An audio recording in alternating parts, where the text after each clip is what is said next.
I'm going to break down all the Traitor Legion special rules and builds, and in my usual style, I'll keep it brief and to the point. Before I start though, this book is massive.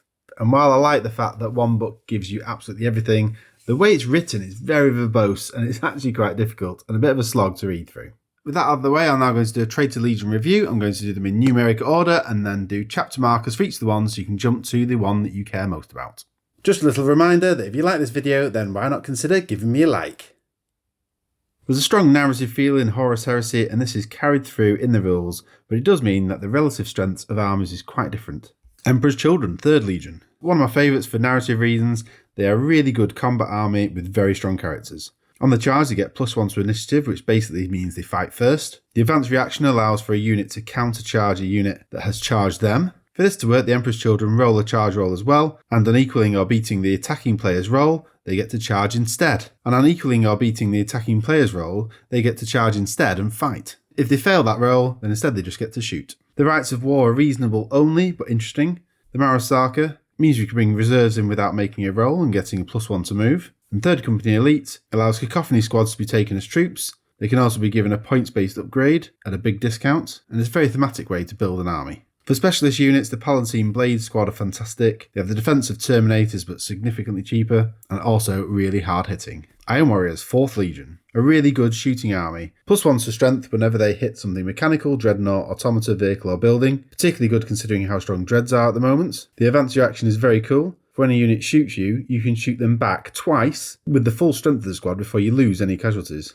Both rights of war are good. The Hammer of Olympia, shrapnel weapons get an extra shot and reroll hits of 1, and they're also pinning, which is really strong, as you can deal debuffs to the target unit in addition. The Iron Fire, heavy weapons can be taken with troops. This is really heavy damage potential, and you get to reroll saves against blast weapons. Night Lords, 8th Legion. The Night Lords really make narrative sense and have good leadership debuffs and scary characters. Since morale and leadership plays a big part in Heresy games, this is stronger than you think. The Legion trait is when fighting or shooting against a unit that is pinned, falling back or outnumbered, you get +1 to wound. So with the general debuff they have, the chance of falling back or pinning is higher. Also, bulky Terminators count as 2 models, so outnumbering will be taking effect for them more frequently. Their advanced reaction is to fall back when a charge is declared. There are no negative effects for this, except the charging unit has to make a longer distance. If you fall back outside of 12 inches, the charging unit can still charge and declare against another unit. If you stay just within 12 inches, it's going to make it really difficult. Comrade Curse is a real demon and strikes terror into the entire enemy. They have an interesting right of war called Terror Assault. Essentially, for the first 3 turns, you compete in night fighting mode. This is where you get a -1 to leadership and ballistic skill, and also can't get line of sight at anything over 24 inches. However, some Night Lord units ignore this with night vision. You can also upgrade others to have this as well, and including Curse gives the whole army night vision anyway.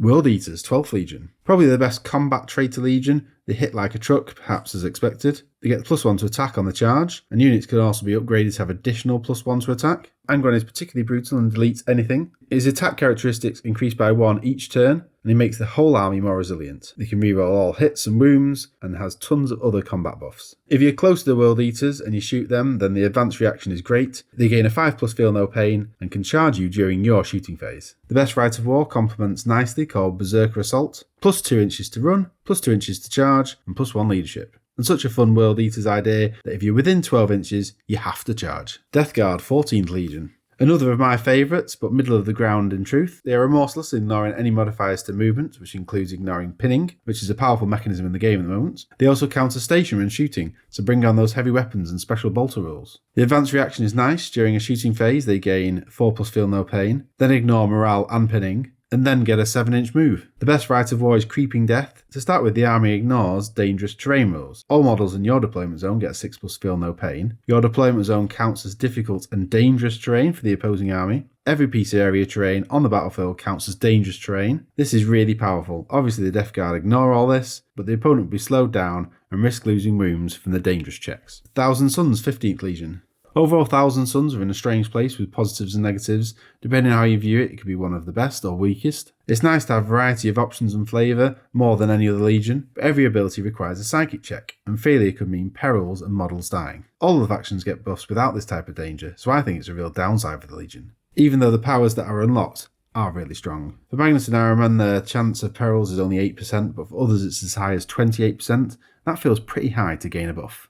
Magnus is more resilient and is the psychic powerhouse as you'd expect. Also with him in the army he reduces perils damage by 1, which could be really needed. The advanced reaction can provide an invuln for a shooting attack, and depending on the subcult, there are plenty of extra abilities. You have the Cult's Arcana where infantry and cavalry become psychers, and 15 points gain single psychic power. The sub-psychic cults I've listed here so you can see them, and they've got some really powerful options. Every turn being able to get an invuln or an extra attack is really powerful. For the Rites of War, the best is Guard of the Crimson King. Deep striking is really powerful, and going all in with this of up to 6 units is both exciting and a bit of a heavy reliance on the strategy. The option to use Sekhmet Terminators as troops is interesting, but they are expensive. And you also gain a leadership debuff. Sons of Horus, 16th Legion. The poster boys, they reduce opponent's melee strength by 1, and this is pretty equivalent to a -1 to wound. The advanced reaction is excellent. In the shooting phase, the Sons of Horus can shoot first at a +1 ballistic skill, and then after taking away casualties, the attacking player can carry on the shooting. It's only when you're within 12 inches though, but it's still cool.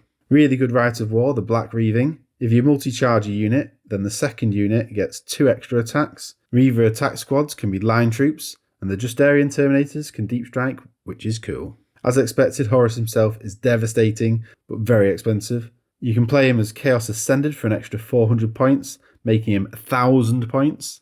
Overall, a pretty middle-of-the-road legion. Wordbearers, 17th Legion. Their special rule is not that good, where you can't modify their leadership below a 6, but the faction is generally really good. Access to demons, and making units demonic, tons of data sheets and special characters, and access to fear to reduce the leadership. The demon rules makes them extra killy in melee. The advanced reaction is very good. When an opponent shoots, you can choose to lose just 1 model, and that's the end of the attack. Nothing else is done. Rites of War, Last of the Serrated Sun. Galvorback squads can be taken as troops and can be in drop pods. It's all about drop pods, which are really strong, and the Galvorback are really powerful. So many rules, data sheets and upgrades puts them up towards the top tier. Alpha Legion, the 20th Legion. Really flexible army, lots of great rules, and in the top tier of legions. They always count as 2 inches further away when you shoot and charge them. And they have a really cool ability in which they can bring a unit from another legion and it behaves as an Alpha Legion unit. It can be Loyalist or Traitor, so you can actually take the Galvorback and they're great. The advanced reaction happens when an opponent chooses you to shoot at. You can redeploy the targeted unit up to 12 inches away. This is really effective if you can get them out of line of sight, and then the opponent's shooting just doesn't work. They can't redeclare or shoot anything else. The Coils of the Hydra for the Rites of War allows you to take up to 3 units from other legions instead of just 1. They also get +1 to hit in the turn they're deployed for ranged and melee. A special mention for the Bane Strike bolt guns have a breaching rule on a 6+ to wound, which ignores saves and is really good. Hope you find this useful and you jumped around the different legions you like. Don't forget that I also have a channel membership for extra perks and you can chat to me in Discord. Otherwise, I'll see you again soon. Bye.